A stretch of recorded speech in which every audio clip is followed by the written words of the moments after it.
Hello everyone, আসসালামু আলাইকুম। কেমন আছেন সবাই? আমি যে বিষয় নিয়ে আলোচনা করতে যাচ্ছি সেটা হচ্ছে পারভেজকে নিয়ে।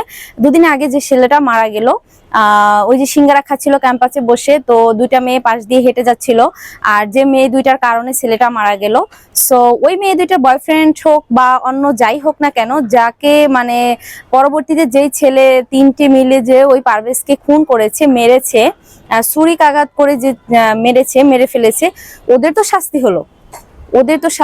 ওরা তো এখন জেল হাজতে আছে। আর পারভেজ তো অলরেডি মারাই গেছে। তো আমার কোশ্চেন হচ্ছে ওখানে, যে চুন্নি মেয়ে দুইটার কারণে এই ঘটনাটা ঘটছে, সেই দুইটা কোথায়? সেই দুইটারে কেন বিচার করা হচ্ছে না? আমি চাই ওই দুইটারও বিচার হোক, কারণ ওদের কারণেই তো এত দূর একটা তাজা প্রাণ চলে গেল শুধু ওই দুইটা মেয়ের কারণে। সো আমি চাইবো যে ওই দুইটারও শাস্তি হোক। জাস্ট একটু হাসাহাসি বিষয় নিয়ে কত দূর চলে গেল, তাই না? একটা জীবন পর্যন্ত চলে গেল।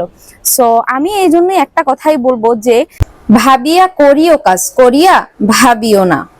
ঠিক আছে? সো কাজ যে কোনো একটা বিষয় করার আগে আমি মনে করি অলরেডি 10 বার ভাবা উচিত প্রত্যেকটা মানুষের। কাজটা করা হয়ে গেলে সেই বিষয়টা নিয়ে ভাবলে তো আর কোনো কাজ হবে না।